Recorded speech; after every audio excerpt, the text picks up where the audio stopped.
African and African American Studies here at Loyola University, Maryland. It takes 15 years to get a title that long. I just want to be very clear. I've been working on it for a long time. I am excited about tonight. There are so many things that we do inside the Carson Institute. We are at this point 3 years old. We're supposed to be a toddler, but we are not. We're definitely a newborn. Because last October, something amazing happened for the Carson. We were a virtual institute for almost 2.5 years. And we were able to put roots into the ground and open up a space. And when I talk about how rare that is, I actually went and did the research and you didn't have to. But less than 2% of the faculty members in the academy are able to both found an institute and put roots in the ground. So that is just exciting to be able to do that here at Loyola. You add that to the fact that in terms of full professors, less than 3% of the full professors in the academy are Black women. So we have both of those things happening at the same time here at the Carson. I'm very excited. One of the things we did the very first year of the Wilson Peace Symposium, that was when we had high school students come onto campus. It was very small. I met a gentleman who changed everything for me, Kurt Wilson. And he was a member of the Board of Trustees. He was exciting, he was knowledgeable, he was funny, and he talked to me about dreaming out loud about the Carson. He used to always call me and say, what do you want to do with the Carson? You're not doing enough. I'm like, dude, do you ever sleep? Like, do you ever rest? Is it always something? But he kept pushing me to do more. And unfortunately, we lost Kurt Wilson 2 years ago, and we decided to rename the Peace Symposium in his honor. So it became the Kurt Wilson Peace Symposium last year, because I believe peace is something we should pursue, but I believe we find peace in other people. And Kurt Wilson was a place of peace for us and for me personally. So this is our second annual Wilson Peace Symposium, and today we had over 110 students from high school and middle school on our campus, and it was exciting watching them. They were just bubbling, they were walking around, bumping into everything, figuring out the campus, but imagining themselves here on a college campus. To me, that's what it means. Can you imagine yourself somewhere different? Tonight we're celebrating the 70th anniversary of the Brown v. Board of Education decision. It's an amazing accomplishment that we've made in 7 years. It's very disturbing, 70 years. It's very disturbing that things have gotten worse in some parts of the country. So tonight we're going to reflect and think about that. In doing something a little bit different, which I like to always mix things up when we have programs, tonight, instead of having Loyola students read our poetry, we have high school students joining us, and they're going to read poetry from the Civil Rights Movement era. We're also being joined by Grammy Award-winning folk singers, Dan and Claudia Zanes, which we're very excited about. So this is what Artivism looks like. Artivism is about music and poetry and conversation coming together. It is a full experience, and we're really happy to have you join us and to have Dr. Rodney Parker, who's going to moderate tonight's conversation leading into the panel. I invite Claudia and Dan to open us up with some music.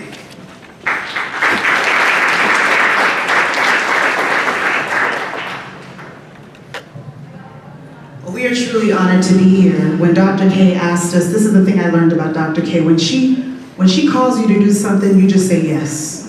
And so here we are, we're grateful to be here. And so we are going to be singing a few songs. We have songs we want to share with you. We're going to be singing some freedom songs from the 50s and the 60s. And as you know, this Black music is it's not about, am I a singer, I'm not a singer, it's freedom music for all of us. So we want to invite you all to participate in these songs that we're going to share with you all today. Okay, deal? Can we do that? Okay, all right. So this song we're going to do is a song called The Welcome Table. So if you know this one, just find your way in. There's repetitive pieces. Stomp, clap, dance, do what you got to do. Here we go. I'm going to sit at the welcome table. I'm going to sit at the welcome table one of these days. I'm gonna sit at the welcome table. I'm gonna sit at the welcome table one of these days.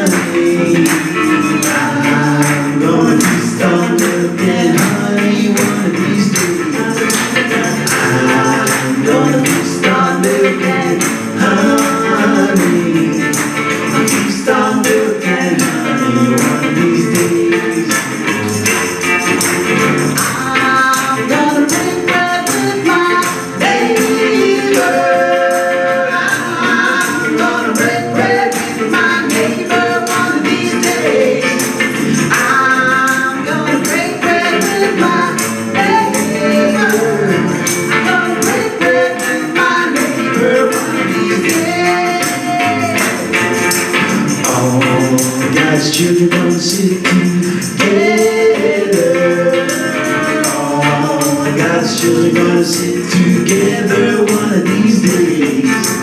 All God's children gonna sit together. All God's children gonna sit together one of these days. All together, I'm gonna sit at the welcome table. I'm gonna sit at the welcome table. I'm gonna sit at the welcome table one of these days. I'm gonna sit at the welcome table. I'm gonna sit at the welcome table one of these days. I'm gonna sit at the welcome table one of these days. I'm gonna sit at the welcome table. Take it home.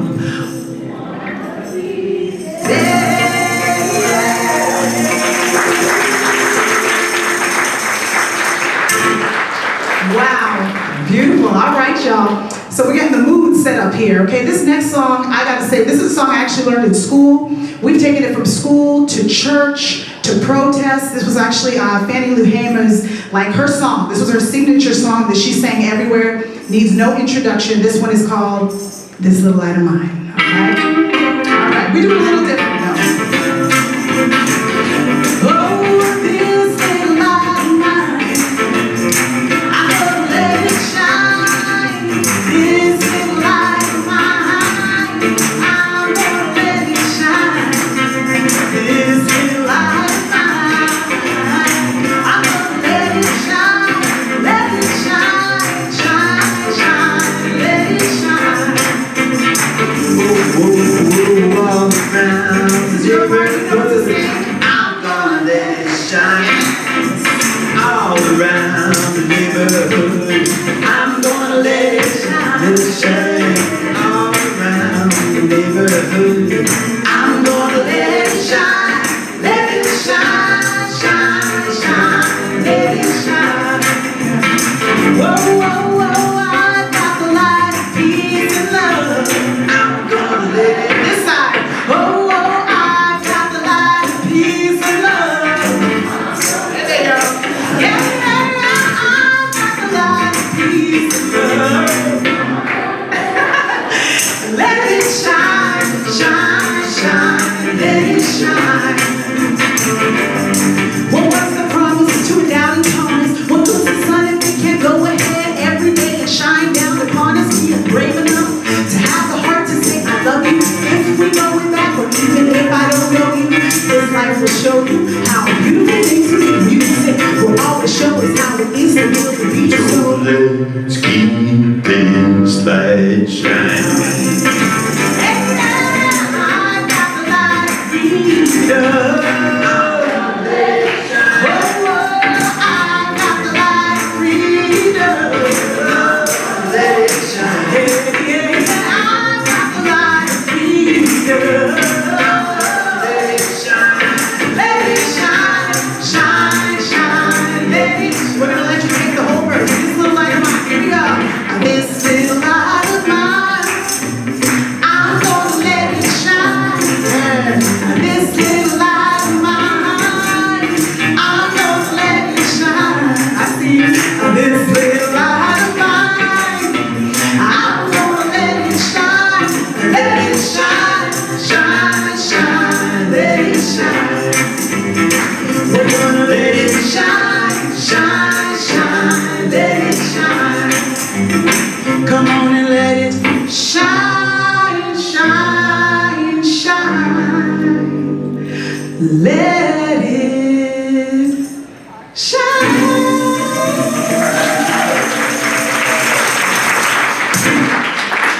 All right, thank you.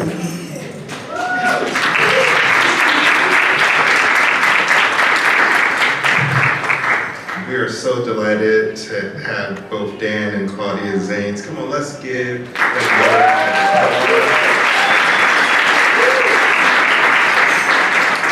just a few more words about them. A Grammy Award-winning children's performer, Dan Zane, and Haitian American music therapist, jazz vocalist, Claudia Zane, have been making music with each other since 2016.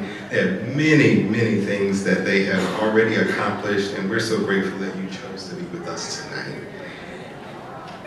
As I mentioned, I am Dr. Rodney Parker. I'm the Chief Equity and Inclusion Officer here at Loyola, and we want to bid you great welcome here at Loyola University, Maryland. Those that are coming to share greetings, none other than our 25th president. He's a trailblazer, and we are poised to hit our goals for success here at Loyola University, Maryland. Let us welcome President Terrence Sawyer to the podium. Thank you.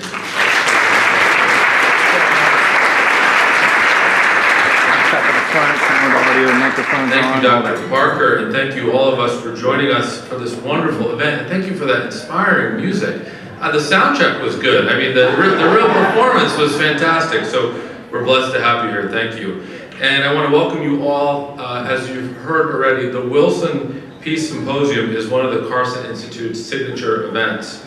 It's also a fitting tribute to our friend Kurt Wilson, who was mentioned passed away in 2022. Kurt was a trustee of Loyola. He was a friend of mine. I miss him. I know his family does as well. We all do. And his legacy is with us tonight. I can feel his presence. We can feel his presence with us. And we're honored to have his daughter Cecily with us this evening. And there she is. Good to see you. And we're also honored to have his other daughter Sydney, who is a graduate of Loyola, and her husband, also a graduate. We're here earlier today and had a chance to visit with some faculty and see some of the incredible activities that went on here today with the Carson Institute. Kurt would have loved to be here and reflect with us on the anniversary of Brown versus Board of Education.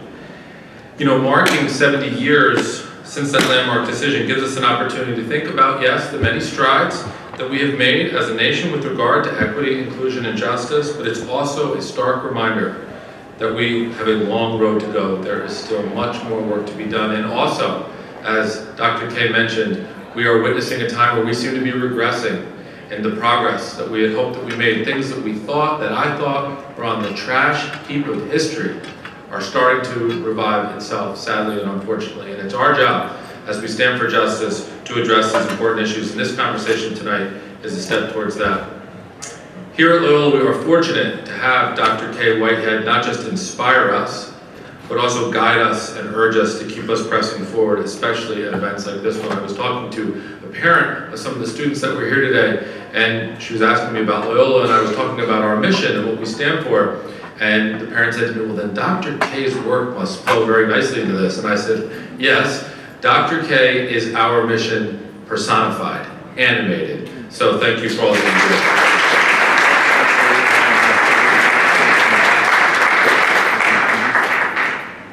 I also want to acknowledge our council member, the Honorable Mark Conway is with us. He's a fantastic leader. We're so lucky to have Councilman Conway with us. He's a fantastic leader. His presence here today indicates how much he cares not only about this institution, but about our community and about the important issues that we're struggling with. So thank you, Mark, for being here. I hope each of us will leave this event tonight renewed. I hope that we'll leave recommitted to the work that lies ahead, so together we can create a more just world. It's why St. Ignatius wanted these institutions, as it was said, to observe the gritty realities of our lives and ask in the face of those realities, what is our responsibility? That's why Jesuit institutions exist, and that's what we're doing here tonight. So thank you for being here. God bless you.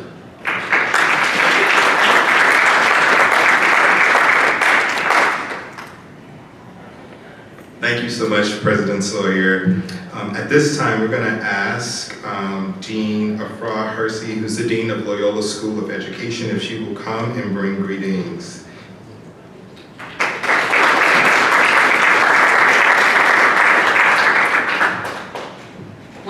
Welcome everyone. My name is Afra Hersey, and I bring you greetings and warm welcome to the Wilson Peace Summit. And one of the things that I want to acknowledge is that Dr. K. Whitehead's work has allowed all of us to hold ourselves accountable. In the School of Education, we acknowledge the work that needs to continue to be done. And one of the things that I know is that being here with you tonight, allows us to make sure that we continue to fight for bringing forward the actual promise that was in the Brown decision. I am an immigrant. I came here and was educated in this country, and I recognize everything I received was because of the hard work that happened, because of the generation that built this. So thank you for allowing us to come forward, and I'm excited to hear about the discussion that we're going to have tonight. Thank you very much. Back to the teachers. Two fine footers in the corner. Thank you so much, Dean Hersey. Make it look clean We and are nice. very honored to have, as mentioned before, our council person, Councilman Mark Conway, who represents the 4th District in Baltimore City. And let me just say that he has been at 7:59. he's been at every annual celebration that we've had, and we really appreciate your support. He also serves on the steering committee for the Carson Institute. So thank you so much, Councilman Conway. Find the computer and try to log on to this Zoom. Just to double check that. Good evening. It is always a pleasure to come back and to support and to be a part of this journey with the Carson Institute. Dr. K, I admire you so much for the work that you do, for the hard conversations that we're able to have in these forums with our students, with our teachers, with our leadership. We are so blessed to have you as a leader, and I really do look up to you. So I appreciate being afforded the opportunity to be on the steering committee. Good evening, folks. Once again, my name is Mark Conway. I'm the councilman for the district. Always a pleasure to be here. I also want to thank President Sawyer, one, for his steady investment and engagement and relationship with the community, not only with my office, which is easy to do, I'm the councilman, I'm easy to find, but making sure that students, faculty, programs, educational opportunities are also thinking about the community in which you reside in and invest in. So I really appreciate the partnership and the sincerity with which you come to the table as a partner. And I'm really fortunate to have you guys here at Loyola as partners. I want to, acknowledge the moment where we are. 70 years ago, Brown v. Board of Education landed, and it dramatically changed not only education, but everything from transportation to water fountain in the city. It changed the way our country thought about race. And whether or not you could have separate but equal. There was a standard by which that was the standard and it was okay. And we have an opportunity to discuss that here today. I'd be remiss if I didn't also admit that we have slipped back a bit, as President Sawyer said earlier. And we are seeing challenges today that we maybe didn't think we would see after having a Black president or integrated schools. But the reality is, even without the challenges that we see in the media and in politics and otherwise, we still have a ton of work to do. Our neighborhoods are not fully integrated. Our schools, let's be honest, are not fully integrated. We see Black schools and white schools, and those conversations are ones that we don't even have to work hard to identify. So I think there's still a great deal of work to do.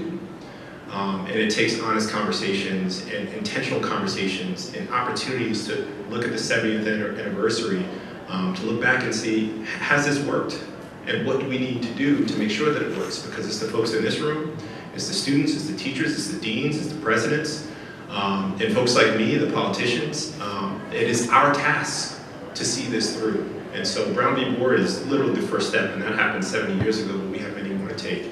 And so I'm really looking forward to the conversation today, and I hope everybody learns a little bit from what we discuss here. Thank you.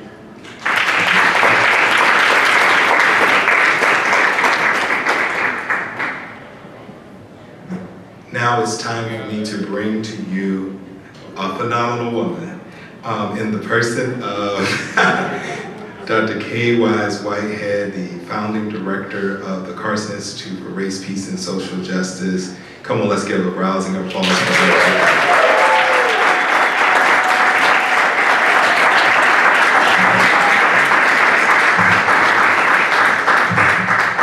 you, Dr. Parker, I do have to ask you just one request, please. If you'd be kind enough to just bring the script back. Thank you. May 17th, 1954. The country was in a very different place, trying to figure out the direction of where we were going to move as a nation. We had been struggling with this issue of race ever since Plessy v. Ferguson of 1896, when that very instrumental and very important case happened down in Louisiana, which is fascinating when you think about Homer v. Plessy, because he was Creole. So he did not appear on the surface to be an African American. In fact, he looked and passed for white. He got on the train in New Orleans and he told his cousin, who was the sheriff, I need you to arrest me in New Orleans. Do not let the train leave, because I'm going to go into the white section and tell them that I'm colored. I'm going to challenge what it means to get on the train and travel in any section. Now, it's very important that he told his cousin, do not let the train leave out of here, because he understood that his life was potentially on the line. When that case made it to the Supreme Court, the expectation was that the Supreme Court was going to move in a different direction. And instead we had Plessy v. Ferguson in 1896. And what they said, essentially, is that separate can be equal. Keep them separate, but find a way to have them be equal. It's never been separate and equal. It's always been separate. And then within this notion of equality, we've seen racism, we've seen white supremacy, we've seen inequities, we've seen the miseducation of black children. They thought this was going to be a very simple case to overcome. Plessy v. Ferguson took from 1896 until 1954. And it was challenge after challenge to try to overturn this. Thurgood Marshall, who was instrumental in this, said when it was done, if he knew then what he had been fighting for, he probably would not have fought so hard. Because he thought that Brown v. Board would end discrimination. It would end this notion that people were not equal.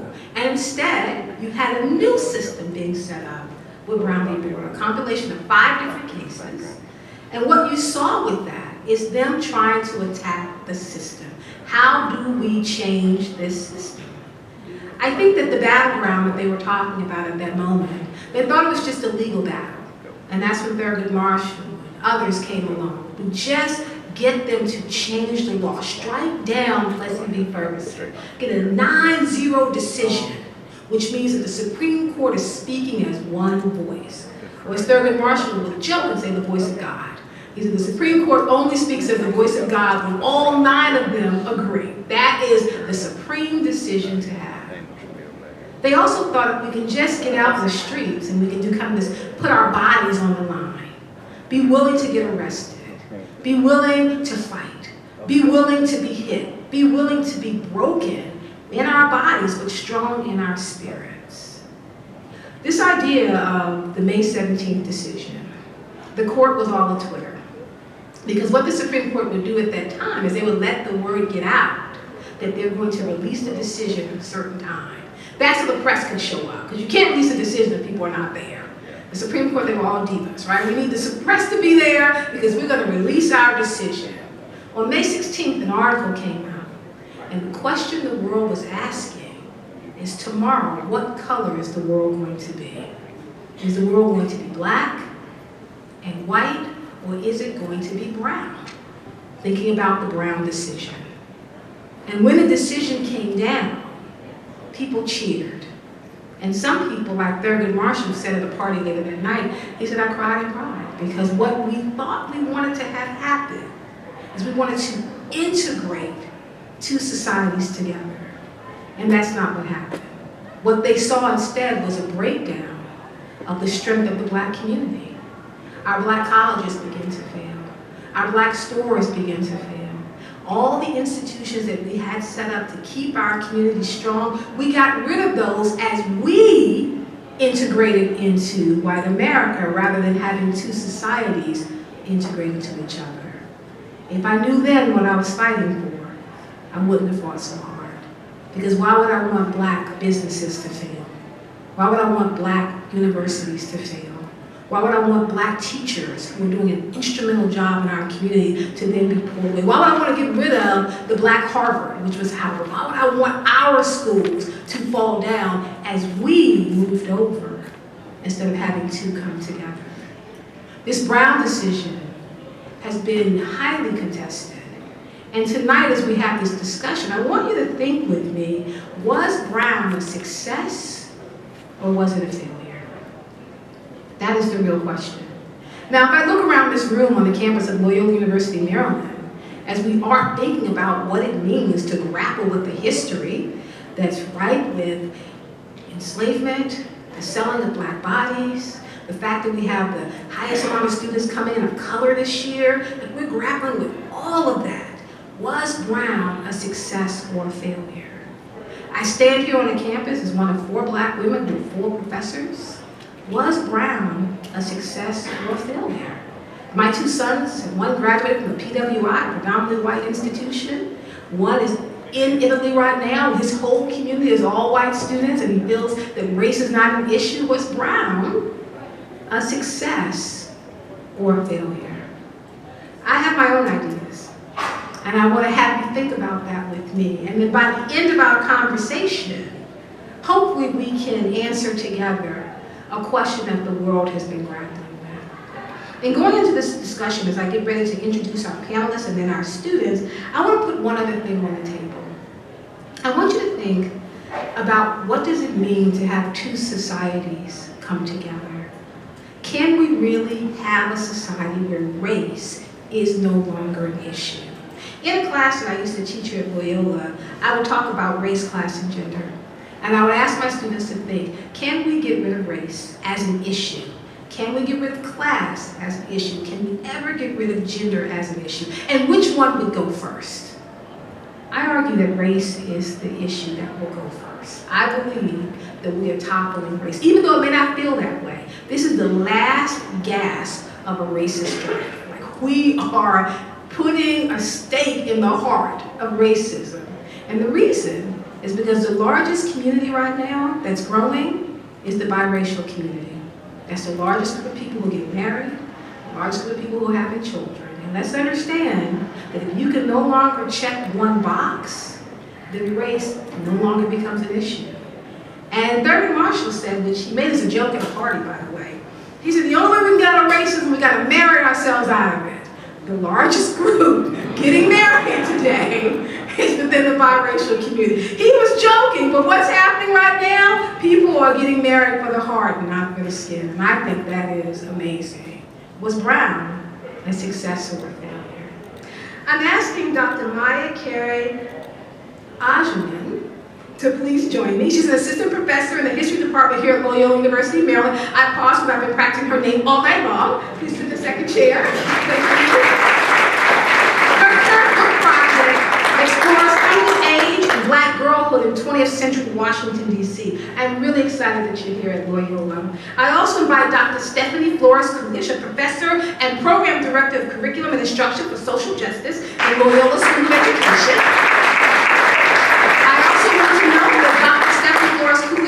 Out of her program, they're winning an award this weekend, an ARA award, so I'm really excited for that. And last but not least, Dr. Danielle Green is the founder of DRG Consulting and an affiliate in educational leadership right here at Loyola School of Education, down at the end. Thank you so much, Dr. Green. And to get us started on this discussion, I invite Khalil Vaughn, a senior at Arlington Baptist School. He will be reading Lance Jeffers' When I Know the Power of My Black Hand. Khalil?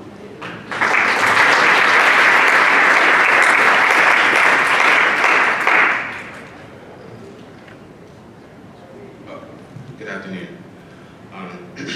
I do not know the power of my hand. I do not know the power of my black hand. I sit slumped in the conviction that I am powerless. Tolerate ceilings that make me bend. My godly mind stoops, my ambition is crippled. I do not know the power of my hand. I see my children stunted, my young men slaughtered. I do not know the mighty power of my hand. I see the power over my life and death in another man's hands, and sometimes I shake my woolly head and wonder, Lord have mercy, what would it be like to be free? But when I know the mighty power of my black hand, I will snatch my freedom from the tyrant's mouth. Know the first taste of freedom on my eager tongue. Sing the miracle of freedom with all the force of my lungs. Christen my black land with exuberant creation. Stand independent in the hall of nations. Root submission, independence from the soil of my soul. And pitch the monument of slavery from my back when I know the mighty power of my hand. Thank you.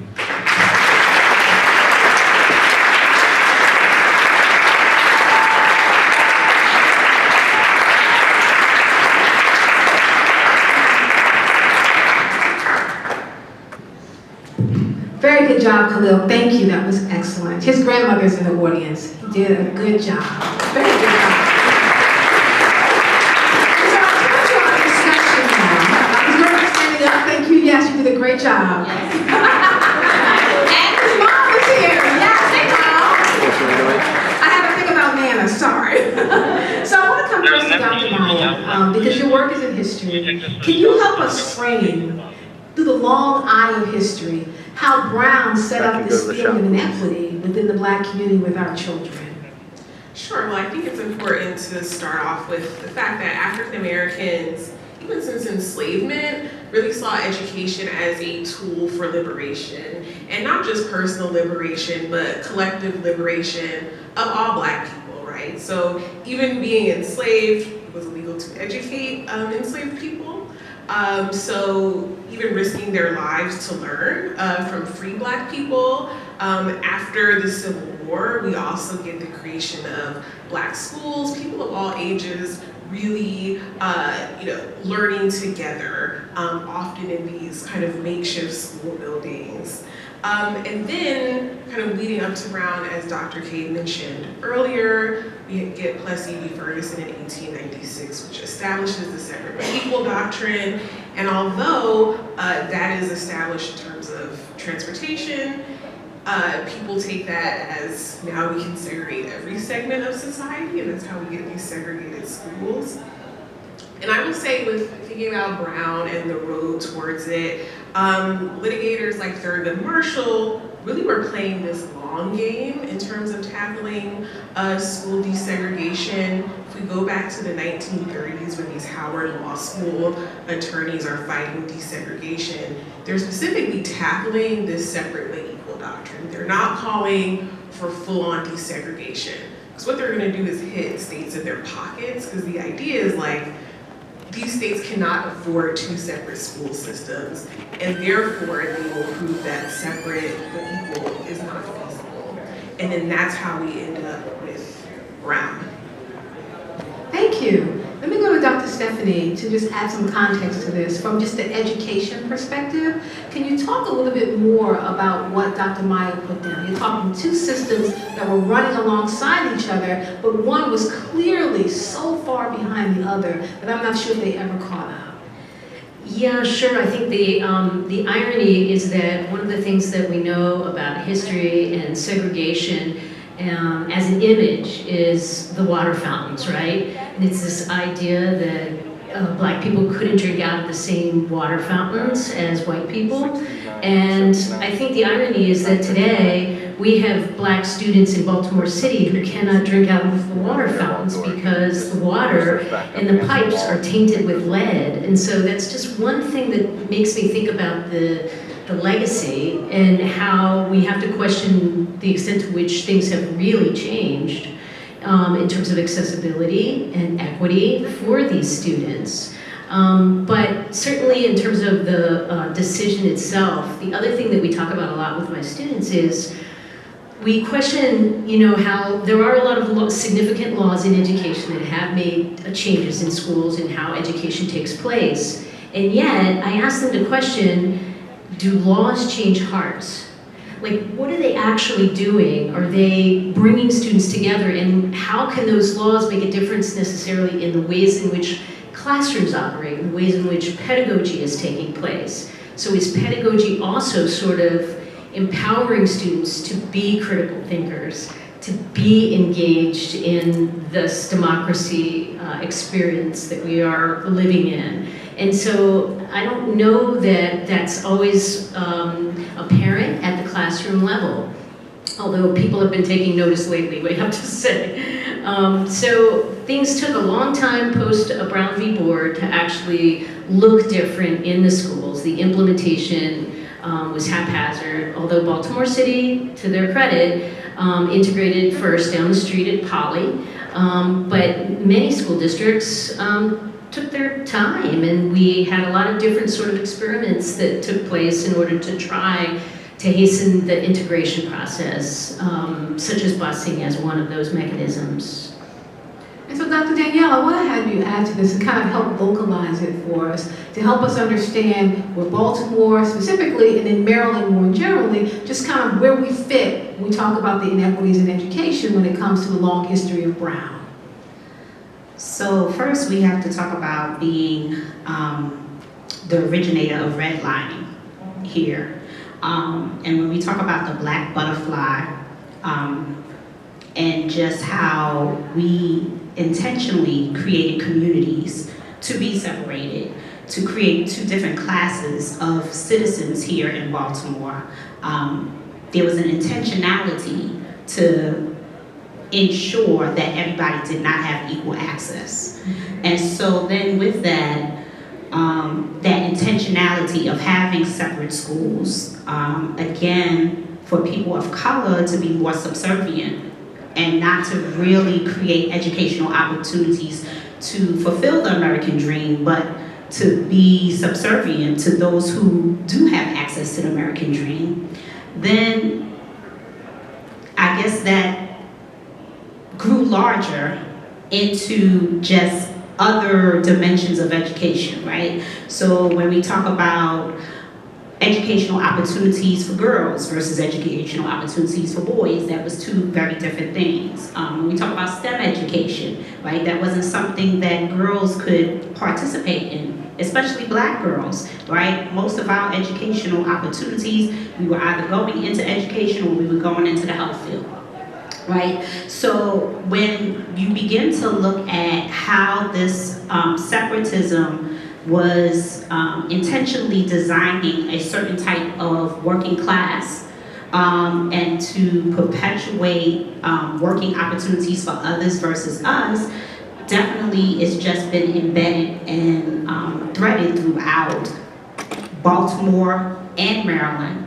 And I guess fast forward, as you think of now, what is happening here in Baltimore City, in Baltimore County, throughout the state, when you're talking about the blueprint, with what is attempting to be implemented, we have Pillar 4, which talks about the concentration of poverty grant and providing more resources to those who need them. And the reality is those communities are black and brown communities, right? Because we understand that when poverty is in play, then access to education and opportunities is limited. And so now we are trying to put a Band-Aid on a major gushing wound and trying to have some kind of accountability council to try to oversee this. And at the same time, because of the separation, not being able to count everybody who is a part of our communities, we can't even get the funding to the people who actually need it because we have a lot of red tape and politics that are at play. So the money that's designated for those who need it the most, there's more red tape to make sure that they don't receive those funds. So again, it's creating more separation within the separation to continue a cycle of poverty for people of color. And so I would say right now in Baltimore, we are continuing to see how economics have a big play on education and what does education look like in our city in particular, and how it has been systemic with the opportunities or the lack thereof for people of color here. Thank you, Dr. Danielle. Actually, Dr. Meyer, I want to come back to you because I'm thinking about 1954 Brown v. Board decision that said separate but equal is not equal. Equal has to be equal. But then they made a decision, even though they spoke as the voice of God, as I mentioned earlier, they then softened what they said because they didn't say you have to do it today. They came back and said, give us a minute to think about it, give us a year, and they came back in 1955 and they said, we want you to integrate with all deliberate speed. That's not today, that's not tomorrow, it's kind of whenever you're ready to do it. So can you talk about how there was a feeling that we were being pushed forward with 1954 decision, but 1955 was really the red light that ended up having all these schools being closed around the country? Sure, I think, because you're talking about Brown 2 in 1955, and really what we saw are these loopholes within the Brown decision and within Brown 2 that really made it difficult to truly integrate these schools, right? So we have these holes in the ruling where you have states that are finding ways to get around the Brown ruling, right? So you have states in the Deep South like Texas, for example, or in the Upper South like Virginia that are implementing these massive resistance campaigns, meaning that they are deliberately trying to find legal hurdles in order to prevent their schools from desegregating. Prince Edward County in Virginia decided to essentially shut down their district, right? So if you were a Black student in Prince Edward County, Virginia between 1959 and 1963, you would not be able to attend a school, right? There were no private schools for you, so you essentially had to either leave the area or just not go to school, right? So this is going to have long-term impacts really on the education of African Americans. We also see immediate violent backlash to this Brown ruling. If we think about the Little Rock Nine, for example, I think people are very familiar with those images and how they're being attacked by parents and students. If you listen to the stories of the students of the Little Rock Nine, they talk about the extreme emotional and physical violence that they endured. With Brown, this is when we get the creation of white citizens councils that were, comprised of quote unquote upstanding citizens committed to maintaining white supremacy. Because they recognized Brown, and I would say even proponents of Brown recognized it as this first domino to dismantle Jim Crow. So the activists are seeing this, but also people committed to white supremacy. So when we see backlash today and rollbacks to civil rights, it does not surprise me because we saw this in the immediate aftermath of Brown. And it's repeating itself, maybe not in the same way, but we are still seeing that. Dr. Danielle, I want to come to you because when I think about Brown, I know that we have a tendency to kind of romanticize when we talk about it. To me, the real picture of Brown is Ruby Bridges having to go to school with guards every day, and she would get up to the school, and there would be mothers outside. They would take doll babies and paint them black and put them in caskets to represent the fact that they wanted Ruby Bridges to get killed, rather than have this one Black child go to the entire school full of white children. Can you talk about what people had to endure? Because I think that's incredible courage to send your child every day into that environment. Well, what that also makes me think about is the fact, and you mentioned it, Dr. K, about women in particular, Caucasian women, white women, were very much on the front line of, when we think about Jim Crow, we don't normally think about women. We usually think about the men. When we talk about the Citizens Council, Ku Klux Klan, all of those things, we think about those real images. But there were a lot of white women who were a part of that movement, who were supposed to be progressive in mind and thought. But when it came to race and integration, that's when the progressiveness kind of went out of the window. And so when you think about that back then and you fast forward it now, with some of the challenges that we are having in the public school system when it comes to educating Black and brown children. There's a lack of cultural competence that is happening. There is white fragility that is happening and occurring. We don't always want to be honest and candid about what our children are experiencing in the classroom as it relates to Caucasian women, that whole piece of not being self-aware, not being sometimes willing to learn and have the critical and tough conversations around race and culture and how to build appropriate relationships with Black and brown children. And so it might not be the doll babies hanging up and in the caskets, but sometimes this shows up differently in the classroom with how teachers interact with young Black and brown children and the damage that is happening. So it might not be as blatant as "we want to kill you, Ruby," but how sometimes our educators are showing up in the spaces in classrooms. It's the same effect, it's just in a different way.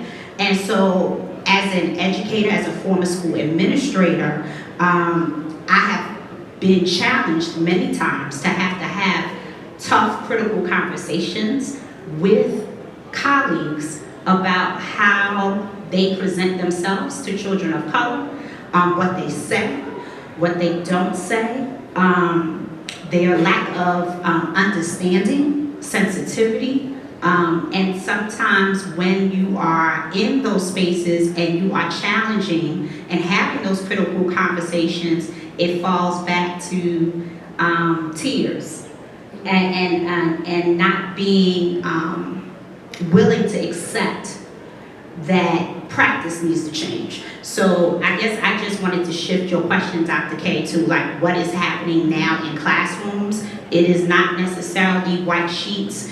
It is not necessarily protest signs like we used to see before. It's not necessarily, again, the doll babies or the news, but it is how children are being referred for special education. It is about how children are being disciplined and how that is showing up at alarming rates for Black and brown children. And unfortunately, a lot of that is happening with non-Black peers who are perpetuating a cycle of racism within their respective classrooms and school buildings. Well, thank you. So I want to come to Dr. Stephanie as we end this round. You kept mentioning about the doll babies, Dr. Danielle did. And we know that doll babies factored in to the Brown decision. And Thurgood Marshall said we probably would have lost this case if it wasn't for the work of Kenneth and Mamie Clark, the sociologist, with the baby doll test. Can you talk a little bit about the baby doll test and how they looked at the psychopathy of young children and what segregation did to them? Sure, yeah, I think that is an interesting piece that was used for the case specifically was social science. And it was the doll test where they, the Clarks, an African-American couple who were professors, they did a test with white children, like 5 to 7, I believe, and Black children, and they had a black doll and a white doll, and they would hold up each and ask who was the good doll, who was the bad doll, and inevitably, both the Black children and the white children would say that the black doll was bad and the white baby doll was good. And that was they used this test that had been done like about a decade before Brown v. Board. They utilized it in the case to demonstrate the ways in which Black children were feeling bad about themselves as a result of the segregated experiences they were having in schools. Well, the Clarks actually said that another important component of it that wasn't brought up in the case was the ways that it impacted white children also. And I've thought about that a lot over the last 15 years or so, since I've been doing a lot of social justice education work here at Loyola with the teachers that I work with, because I've been saying this lately, about a decade or so ago, probably more like 15 years ago, when I would teach teachers in predominantly white schools, many people would kind of balk at some of the discussions like this and some of the work that I do. And they would say, well, we don't really need that in our school. We don't have diversity, so to speak. And I just kind of kicked myself for not pushing even harder at that time because of things like what the Clarks found, and it wasn't necessarily brought up in Brown v. Board, but the impact also on white children and the ways in which they are being impacted negatively and the ways in which teachers have to be self-reflective. They can cry all they want, that's fine, as long as there's some learning that takes place, as long as there's some sensitivity that can happen, as long as there's some humility. And so all of these things, I think, came about as a result of that particular piece that was really, it was a great piece of social science research that was utilized for the case. So I'm glad you brought that one up. Well, thank you. Before we bring up Claudia and Dan for another song, and after that, Zach is going to give us a poem, I'm just thinking about the fact that, 7 to 8 years ago, the test was redone. They redid the baby doll test. You can find this online. And what they found, the exact same results. 7 to 8 years ago, black children were still saying that the bad doll was the black doll and the good doll was the white. And they kept going. The bad doll was dirty, the bad doll didn't smell well, the bad doll was poor. Just from looking at a baby doll, they were making conclusions about the life of an actual child through this doll. So we have a lot of work to do, and we're going to cover that in round 2. Claudia and Dan?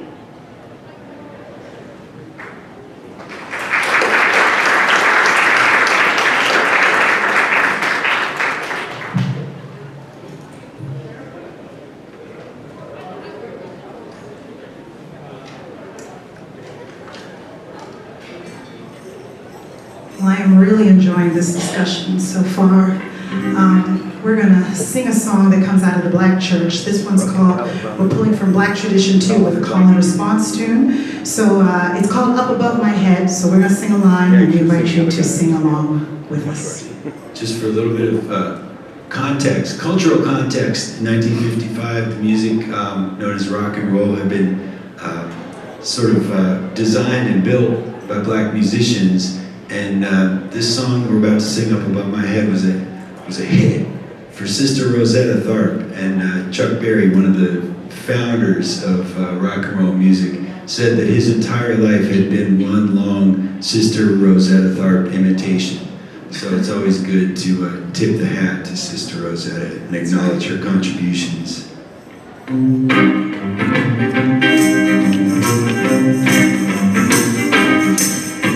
Y'all ready to sing? Okay. I'll bring the mic around if I don't hear it. Up above my head, I hear music in the air. Up above my head, I hear music in the air. Up above my head, I hear music in the air. And I do believe there's a heaven somewhere. Up above my head, I hear praise in the air. Up above my head, I hear praise in the air. Up above my head, I hear praise in the air. And I do believe there's a heaven somewhere. Up above my head, I see freedom in the air. Up above my head, I see freedom in the air. Up above my head, I see freedom in the air.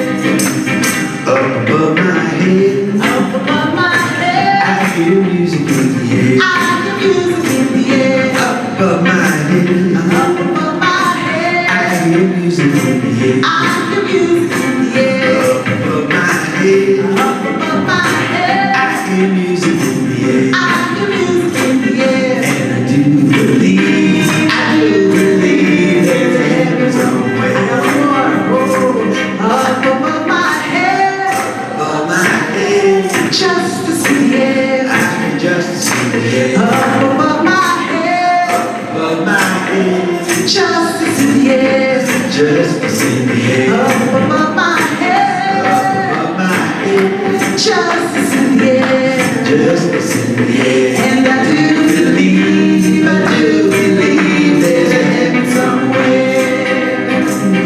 And I do believe there's a heaven somewhere.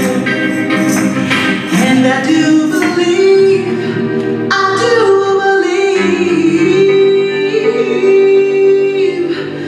there's a heaven somewhere.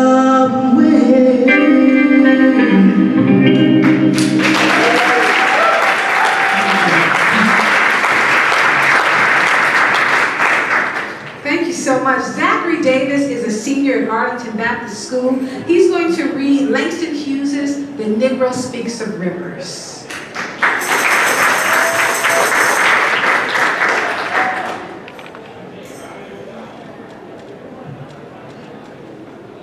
I've known rivers.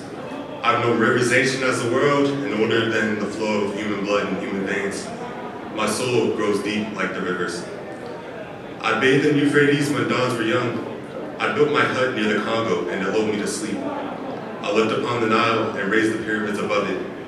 I heard the singing of the Mississippi when Abe Lincoln went down to New Orleans, and I've seen his muddy bosom turn all golden in the sunset.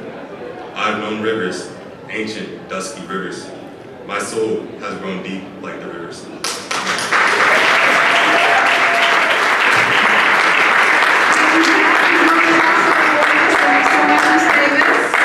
So we want to talk now in this round about Jim and Jane Crow education, from then to now.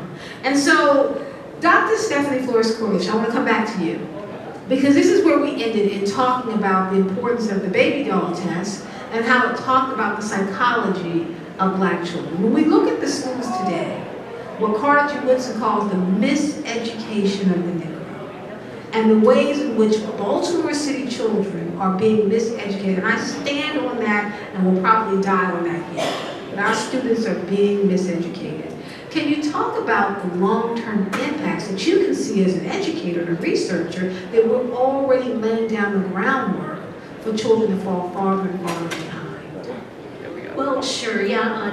Danielle hinted at this in terms of the ways in which education takes place differently for different students based on, a lot of times it's class, quite frankly, but in the case of Baltimore City, class and race intersect, obviously. And a scholar back in the 1980s named Jean Anion did a study where she observed classrooms in a variety of classed schools. From the working class, middle class, upper middle class, executive class. And what she saw was that education was taking place differently in each of these types of settings, such that it was essentially like echoing the workers up to the rulers, if you will. So you had students in working class schools who were taught in ways that they would be sedentary, and that they would take orders, and that they would just recite and repeat things. And contrast that, let's go to the other extreme, where students of more executive classes are being more independent in their thinking, and they're being creative. They're learning how to be leaders. They're in charge. This was a study that took place in the 1980s, and I would argue easily that that still takes place today, where we rely on standardized testing and dry, stale curricula oftentimes that is really not challenging students to be independent thinkers. I will say it's not in every school, because I gotta give City College a shout out, and I think they're doing great work there at City, because they have the IB curriculum there. But does everybody get to go to City in Baltimore? No, not everybody. You have to have certain test scores and a certain sort of portfolio that you've developed in middle school. And if you're lucky to go to a middle school that helps you develop that, great, then you can have that opportunity to be able to get a slot at a place like City. And of course there's Poly that has a great curriculum as well, BSA, there's a few of these schools. And that's supposed to be the solution, to have a few of these schools that can do great things for students, but that's not fair. And even in the so-called great middle schools even, there's segregation that takes place within the schools. So that you have these leveled programs that exist that are already teaching students at those levels even, quote unquote, who's smart and who's not. And I would argue that even that is not necessarily doing justice for white students or black students. Because again, they are just learning that certain students fall into this category of so-called smart and that they can be the ones to move forward. And so we're missing out on a lot by not thinking about education in broader ways at the classroom level and trusting our educators to think about the best ways to reach students with the creativity that they have, so that students can think through and problem solve and become ultimately democratic citizens in our society. So that's really what we're missing out on in a lot of ways, and it's pretty scary right now. Thank you. Dr. Danielle, I want to come to you because I am a former middle school teacher here in Baltimore City, and I taught at West Baltimore Middle School. And I taught there at a time when we had about 1,350 middle school students in one building across kind of the board here. And I taught in the advanced academics program, so that might have been, I don't know, 90 to 100 students out of 1,350. I remember the principal saying, you know, look, I need you to focus on those students there. We can't save everybody. So just focus on the ones that we can save. I'm like, so you're willing to lose 1,250 students as we focus on just this 100. That's the type of inequity we're talking about. In an all-black school with a black principal, all black administrators, and they're like, you know what? Don't close your door and make sure that these 100 students get saved.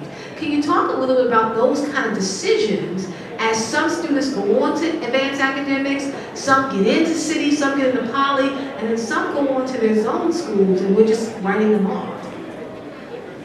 So we gotta go back to the redlining, right? We gotta go back to how our city is divided. Based on your zip code, you know your feeder pad pipeline.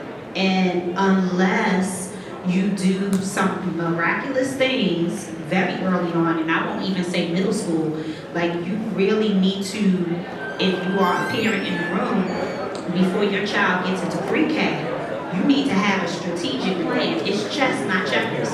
You need to know how you're going to navigate the system for your child to be successful in public education. And so now we, again, if I say Park Heights, or if I say certain communities in the city, I can tell you the elementary school, the middle school, the high school, and this is the trajectory. And so unless there is some divine intervention, you are on that trajectory. And so it again speaks back to the class, the intersectionality of class and race, and how those are two predetermined major factors that determine what your educational experience is going to be like. And we know for a fact, just based on the stats of what's happening in Baltimore City in particular, when we talk about the school system, we talk about the lack of retention for teachers. When we talk about substitutes and the need for substitutes on a daily basis, in the average school, you have at least 20 to 25 staff members out, right, who need subs. We're talking about students who in a 180-day school year may not have their teacher for 180 days. They may have their teacher for half or a third, depending upon what's happening, what's going on. So again, we are just creating systemic failure and systemic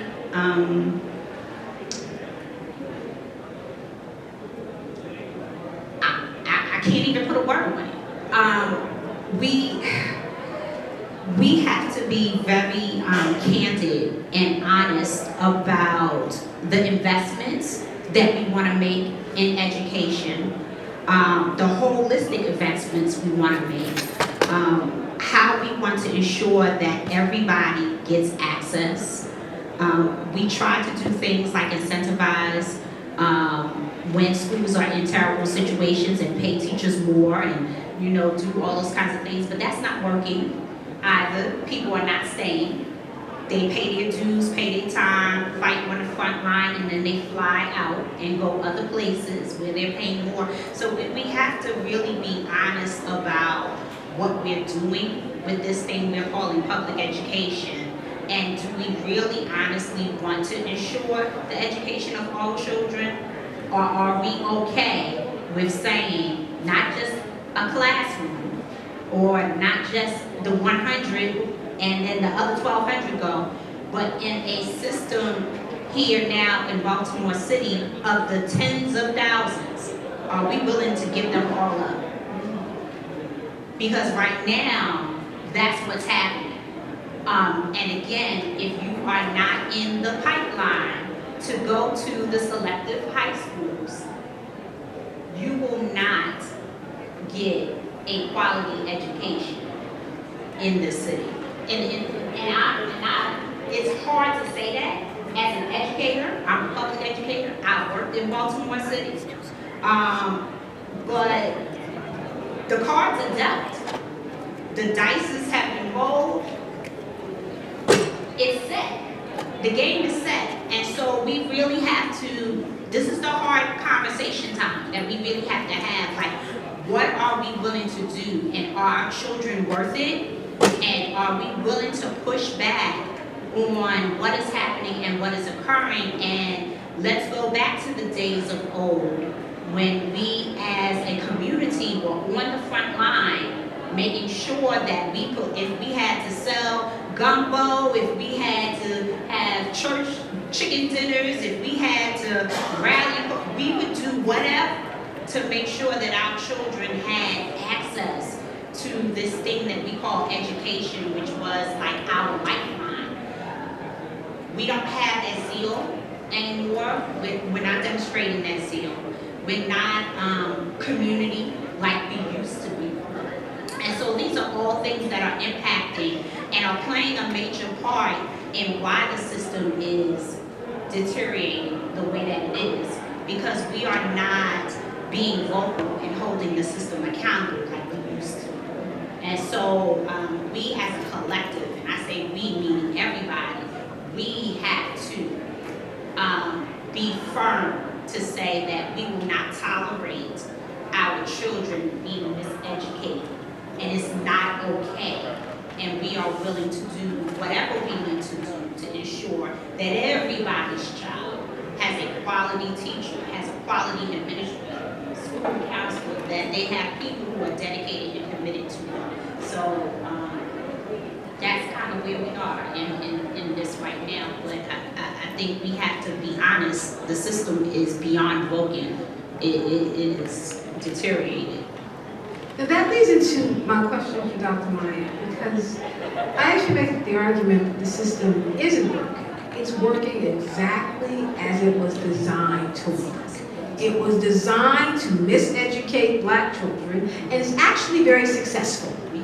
Because we can go back and we can take a look at kind of the historical trajectory of where Black schools have ended up. We live in a country that did not want Black folks to learn how to read and write. It was a crime, punishable by death, teaching Black folks how to read and write. I'm not talking about slavery. I'm talking about coming in the 30s and 40s.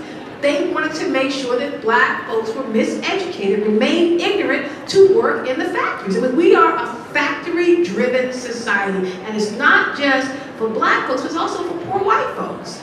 If you look at the school day is set up like factory work. They train you to move by bells, they train you to work within an hour, they train you to have lunch at a certain time. That's factory work. The system is not set up for a whole bunch of doctors. I told the young people today something that Dr. King said that always stayed with me. He said at 3 a.m. in the morning, if my car breaks down, I am not calling my cardiologist. I'm not calling my pastor. I'm not calling my folks from my theology classes. I'm calling a mechanic. And I will pay that mechanic whatever they tell me to pay.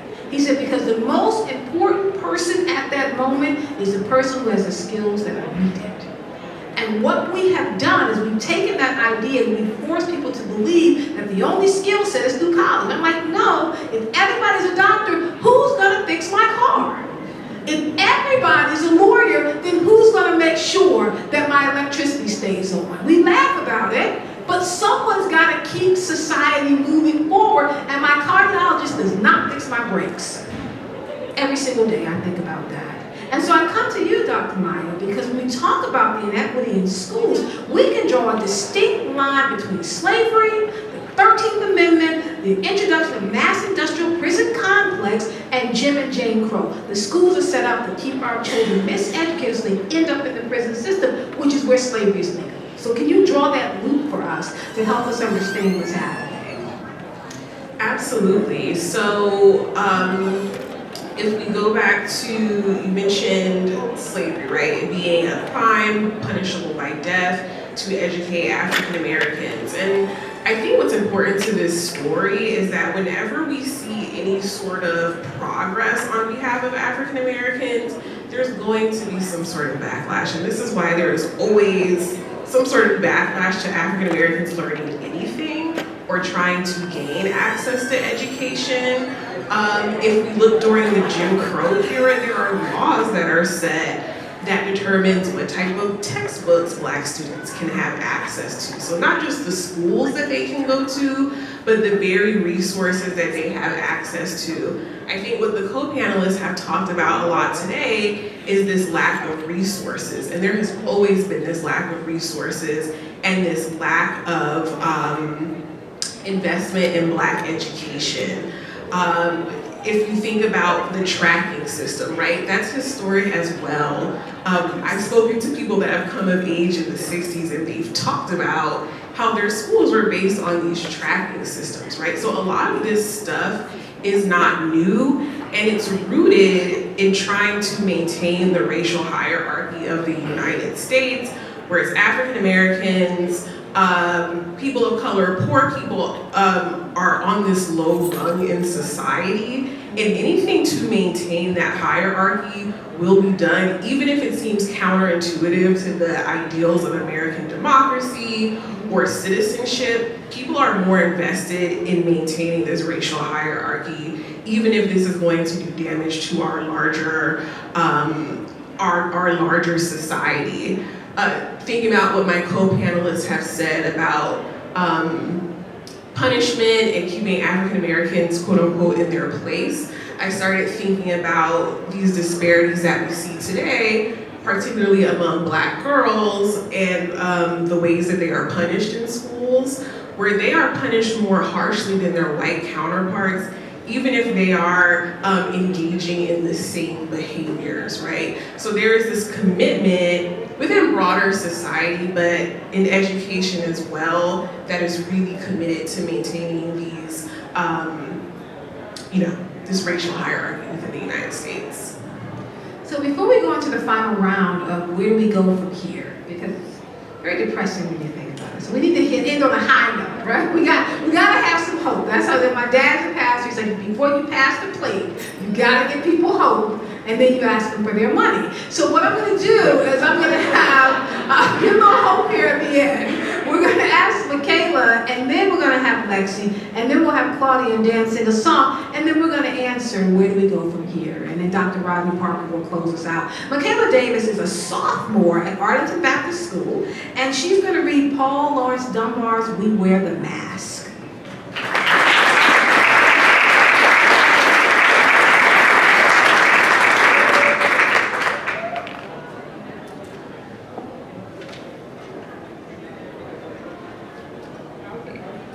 We wear the mask. We wear the mask that grins and lies. It hides our cheeks and shades our eyes. This debt we pay to human guile. With torn and bleeding hearts, we smile and mouth with myriad subtleties. Why should the world be overwise and counting all our tears and sighs? Nay, let them only see us while we wear the mask. We smile, but oh great Christ, our cries to thee from tortured souls arise. We sing, but oh the clay is vile beneath our feet. and long for mine. Would change there, right? But let the world dream otherwise. Change here and not We wear the mask.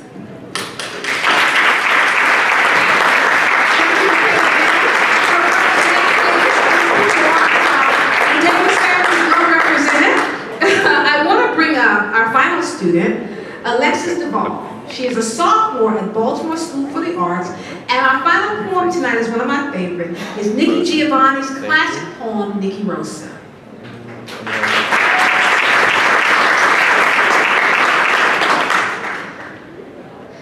Childhood remembrances are always a drag. If you're Black, you always remember things like living in Woodlawn with no inside toilet. And if you become famous or something, they never talk about how happy you were to have your mother all to yourself and how good the water felt when you got your bath from one of those big tubs that folk in Chicago barbecue in. And somehow when you talk about home, it never gets across how much you understood their feelings. As the whole family attended meetings about Hollydale, and even though you remember, you biographers never understand your father's pain as he sells his stock and another dream goes. And though you're poor, it isn't poverty that concerns you. And though they fought a lot, it isn't your father's drinking that makes any difference, but only that everybody is together. And your sister and you have happy birthdays and very good Christmases. And I really hope no white person ever has cause to write about me, because they never understand Black love is Black wealth. And they'll probably talk about my hard childhood and never understand that all the while, I was quite happy.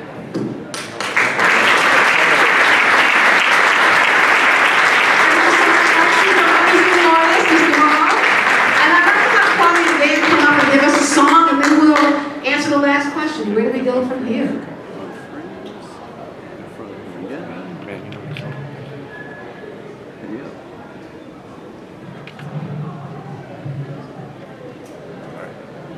Once they finish, you get them freezing. Well, Dr. K, I just want to personally thank you so much for this invitation to be here tonight. My spirit is filled. I'm so grateful to be a part of this conversation and to be listening to the wisdom on the panel as well. So I'm just deeply touched and moved. We're going to sing another song together, y'all. This one is called I Woke Up This Morning With My Mind Stayed on Freedom. I think y'all might know this one. Find your way into it.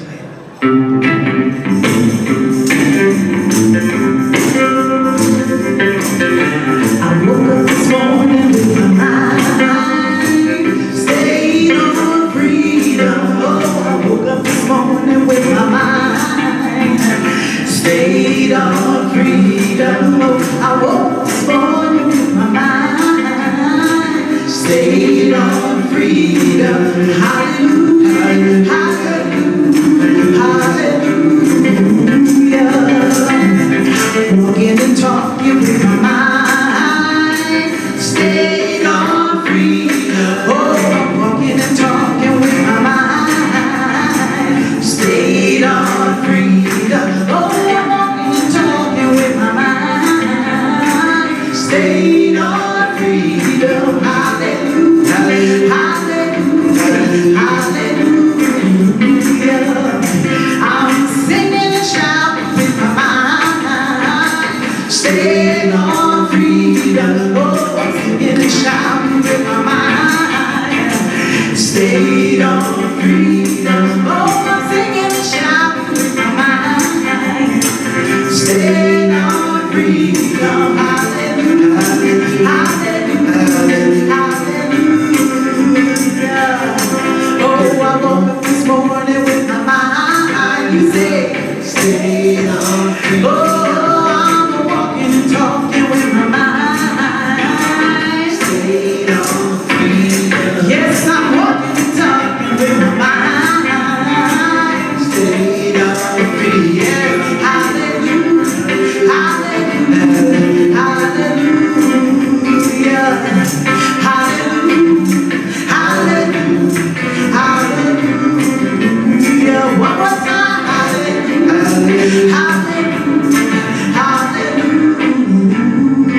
farther than that. 1967, black communities were actually on fire around the country. And President Lyndon Baines Johnson was trying to figure out, like, what do these black folks want? Right? I've given them the Civil Rights Act of 1964. I've given them the Voting Rights Act of 1965. What do they want? And so he did what makes sense to him at that time. He put together a committee of all white men. Go find out what black people want and come back and tell me. So we can stop them from burning down their own community. That was the Kerner Commission. It was named after Otto Kerner. And they went out and they actually talked to black people in their communities. And what exactly do you want? And black folks said 3 things. We just want 3 things, and everything will come together. We want to be able to sit on our porches and have green space, and be able to walk down to the park. We want safer neighborhoods. We want to be able to make the same amount of money that our white counterparts make for the same job. And we want to have our children get a cut-rate education. That's all we want. Neighborhoods, money, our children getting a better education. And so the Kerner Commission took this back to Lyndon Baines Johnson. And they said, this is all they want. If we can do these 3 things here, we actually can turn around this society. Because if we don't, we're on our way to being 2 societies. One black, one white, separate and unequal. And Lyndon Baines Johnson said, nope, I'm not doing it. I'm not giving those black folks anything else. We don't have a race problem in this country. That was March of '68. What happened in April of '68 when Dr. King was assassinated? He said, we don't have a race problem. 30 years later, the Eisenhower Foundation redid this study with the Rockefeller Foundation. They said, let's go out. It's been 30 years, 1998. We've got to be in a better place today than we were in '68. They put together another committee of all white men. Go figure out how black folks are doing. Because it's been 30 years since the Kerner Commission. And then when they talked to black communities, and they said, look, we just want 3 things. That's it. We want to be able to have a safer neighborhood so we can sit on our porches. We want you to close the racial wealth gap. Pay me what my white counterparts make and give my students better schools. We want our children to get a cut-rate education. And nothing happened. I said, if you don't, America's becoming blacker and browner and poorer than ever in 1998. So at the 50th year anniversary, they redid the study again. And that was 2018. I don't have to tell you who was president in 2018. You know how the story is going to end. But they put together an entirely diverse committee. They said, we need to figure out how is the black community doing. We have had a black president. We've been post-racial. We seem to be doing much better. And what they found out at the 50th year anniversary, they said, look, we talk to black folks everywhere, and they really just want 3 things. We just want to be safe in our own neighborhoods. Pick up the trash in our neighborhoods. We don't want to get shot while we're sitting on our porch. We want to be able to breathe the air, since the life expectancy in a black poor community is almost 20 years less than a white community. 5 miles from here is Freddie Ray's neighborhood. The life expectancy is a 20-year difference between where we're sitting now and 5 miles away. We want to close the racial pay gap. Why is it that black folks, by the year 2040, our income levels will be at 0? We're going backwards, not forward, and we want better schools for our children. I mean, I'm not sure even Trump took the meeting, but the idea was it's the same 3 things. And black folks have been asking for the same 3 things. Not since '68, but I'm going to say since 1619. Like I want to be in my own neighborhood. I want my kids to have a better education. If a white man's making $1, I don't want to have to work until August of the next year as a black woman to make the same dollar that my white male counterpart made in December of last year. So was Brown a success or a failure? Dr. Danielle Green, I'll start with you.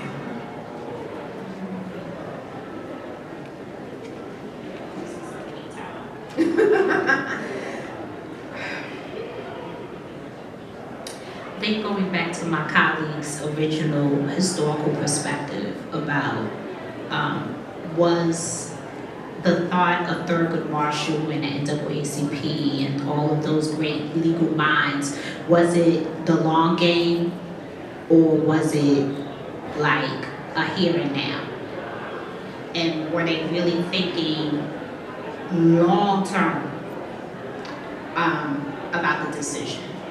I think for the immediate, they thought that what they did was the most appropriate thing, and thought that with this now legal decision, it was going to force people's hearts to kind of come into some kind of alignment. But it didn't do that. Instead, it hardened a lot of people's hearts. Both sides were not prepared, truly prepared, to go back to what you said, Dr. K. What does it mean to bring two worlds together and not sacrifice one for the other for the sake of integration? I don't think all of those thoughts were thought of. So, are we better off? We could say that there have been some progress that has been made because of Brown versus Board of Education. There are some things that this generation is experiencing that they would have never experienced had Brown versus Board of Education didn't exist. But I would also say that just like the Jim Crow laws that were being fought back then, the Jim Crow laws have resurfaced. They're just wearing a different face. And if we are not careful, there will be no Brown versus Board of Ed. We now see Roe v. Wade go away.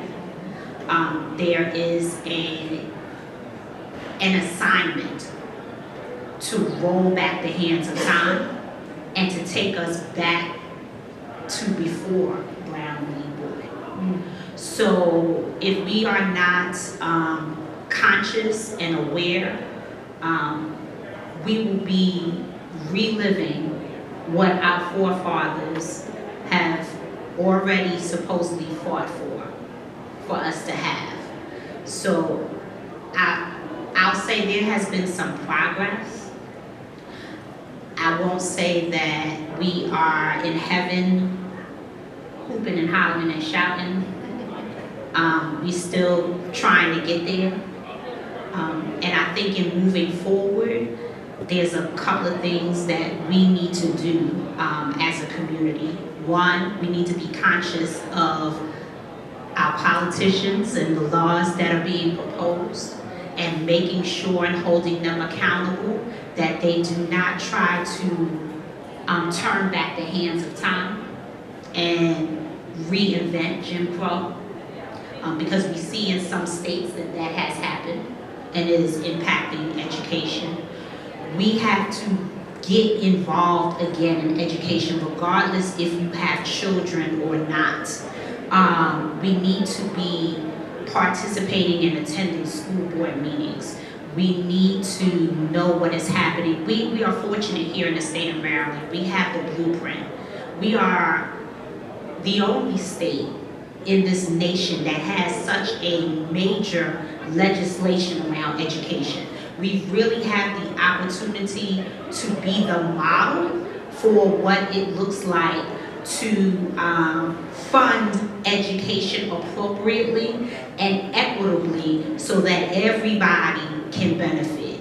We have the opportunity. We have to seize the moment in ensuring and being involved in that. So I would say to us here, hold our politicians accountable. Know what's happening in local politics. Local politics play out in education. That's where your school board members and all those things happen. So being part of that process, know who you're voting for, know what they stand for, know what their heart is, and are they going to be committed to educating our children.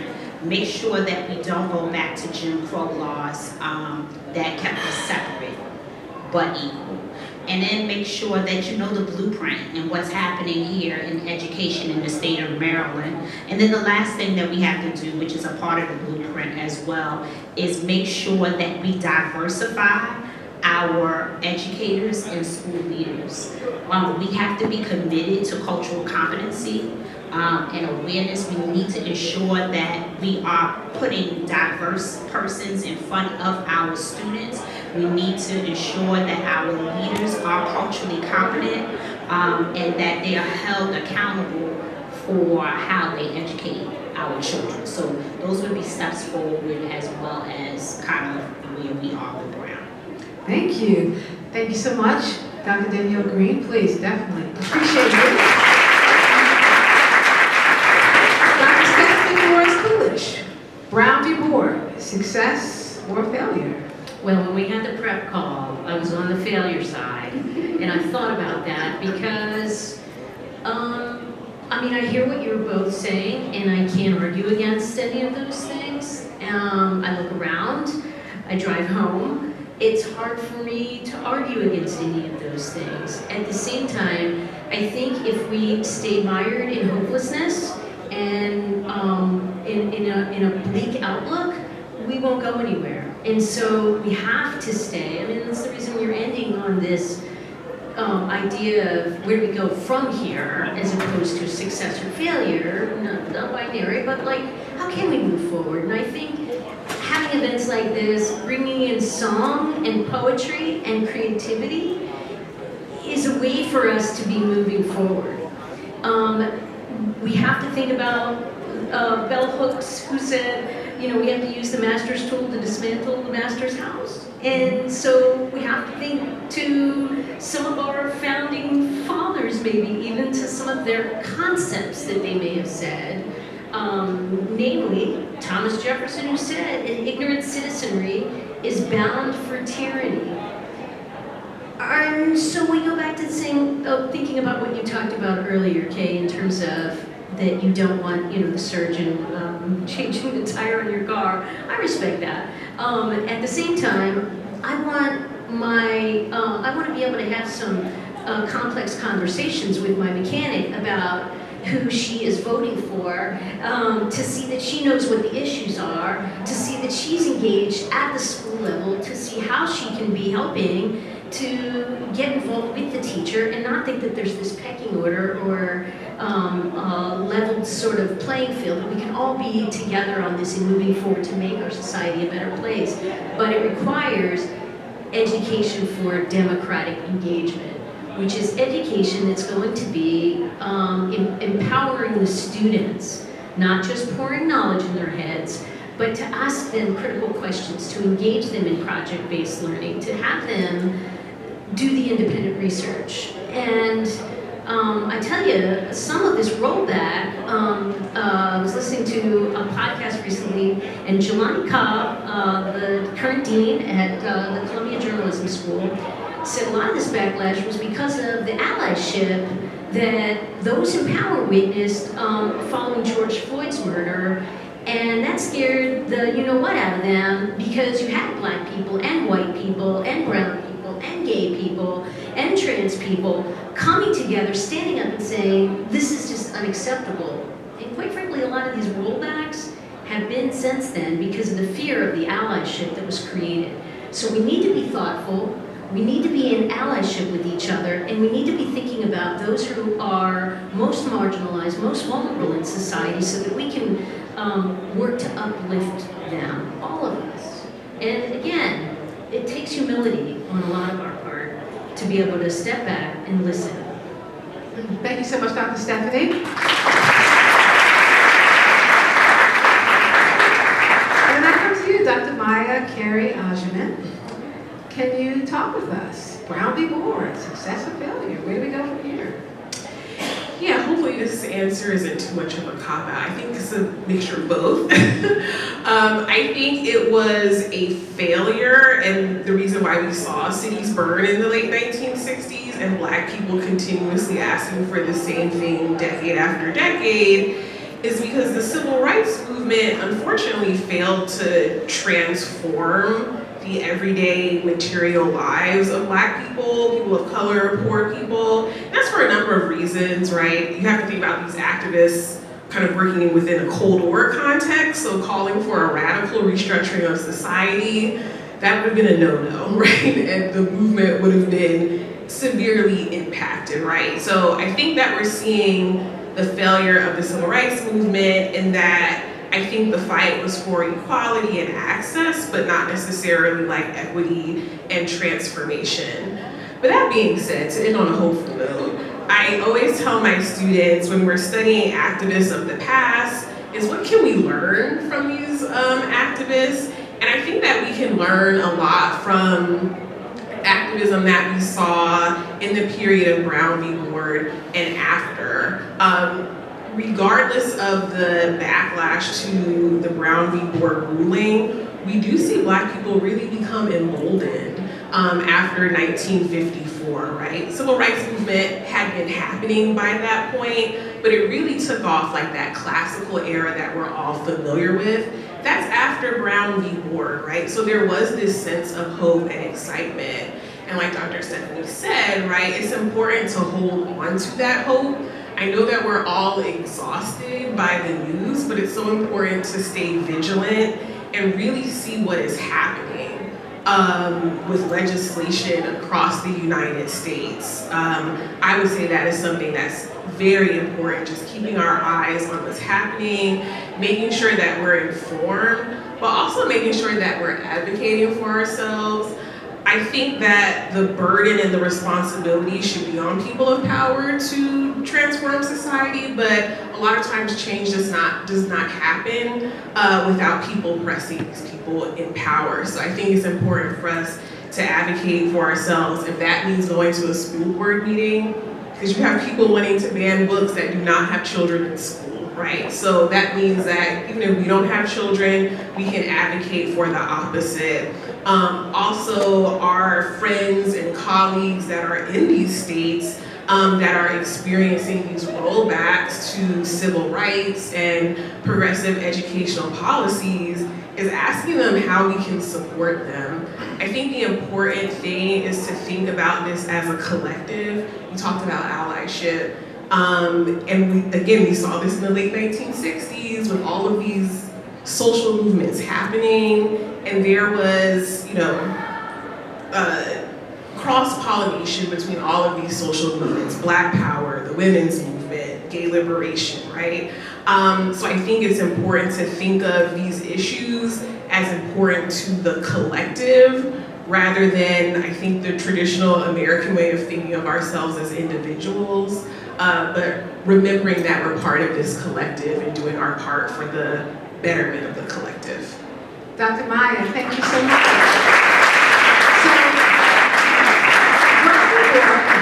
So, success or failure. My great-grandmother could not read, and she was blind. And whenever I would stand by her chair, even as a young child, when she stood up, she would put her hand under my arm, and she was like, "Ooh," which was my nickname. "Ooh, you got me?" And I'm like, "I got you, Baba Mama." And that means she could stand up, and she could make her way through. Going into the Institute, if you've been down to the Carson Institute, on the left-hand side as you go into the door, on the wall is a picture of my great-grandmother, my grandmother, and my mom. When I opened the Institute, I stood back by that door, looked down at my Baba Mama who could not read, and said, "I got you. You couldn't read, but I stand here as a full professor, opening up an institute in my father's name that will be here for generations. I got you because you had me." Brown was a success for me because my great-grandmother could not read. And here I sit, because this is how we make sure that every generation, it may not be huge leaps and strides, but if every generation just pushes forward a little bit farther than we did, to me, that's the success of it. That's the tenacity, that's the strength. My great-grandmother couldn't read, but you know what? Boots got her. Because she's gonna make sure you're on that wall, Baba Mama, in years to come. As students walk into the Institute, They're going to look over and see that a black woman born in Olar, South Carolina, who could not read, paid it forward to her daughter, and then to her granddaughter, and then for her great-granddaughter to build an institute where she's on the wall. That's what success looks like, and that's how we move it forward. Thank you so much. I invite Dr.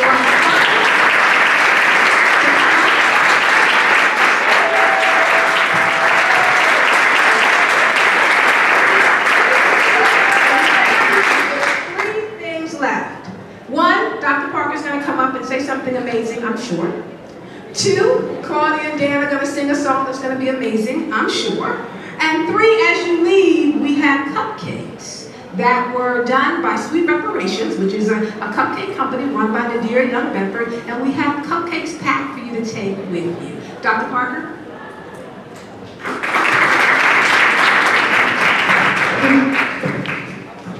So I'm going to say amazing. No. I want to take this opportunity to thank you, Dr. K, for all of your hard work and the culmination of the Wilson Peace Symposium. Thank you, Dr. Maya. Thank you, Dr. Stephanie, Dr. Danielle. Thank you to our young scholars that are here with us, Khalil, Zach, Michaela, Alexis. Thank you so much for being here and sharing a part of yourself with us.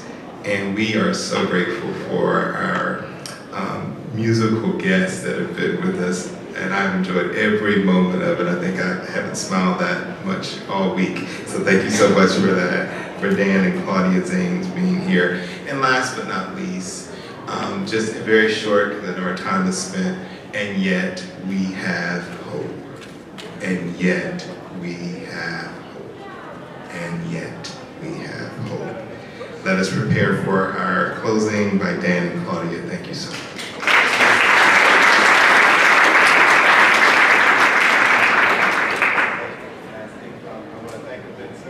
I want to thank Event Services for all the support, Brittany Daniels, the Clemson staff, both, also all of our students, Ennis and Gabriel, and I think I missed some people, but was there someone else? Glenn, Sarah, Sophia. I got to meet all of y'all before I leave, okay? All right, thank you so much for that. Let us have our closing selection by Dan.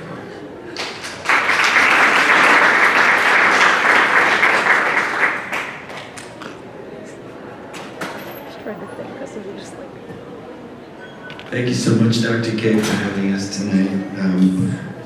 For those of you who don't know, which is probably everybody, we moved here from New York about 5 years ago, and on our first trip to Baltimore, we turned on WEAA and heard Dr. K, and we had never heard anything like that in New York.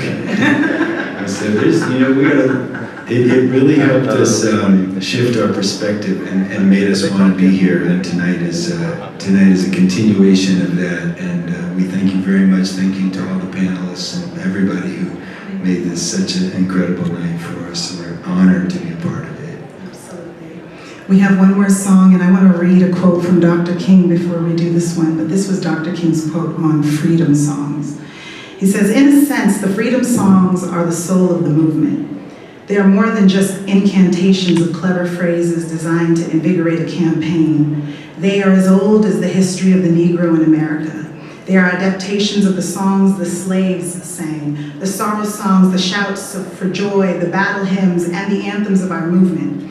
I've heard people talk of their beat and rhythm, but we in the movement are as inspired by their words. Woke up this morning with my mind stayed on freedom is a sentence that needs no music to make its point.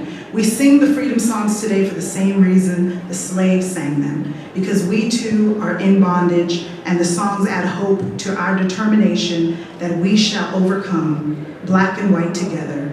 We shall overcome someday."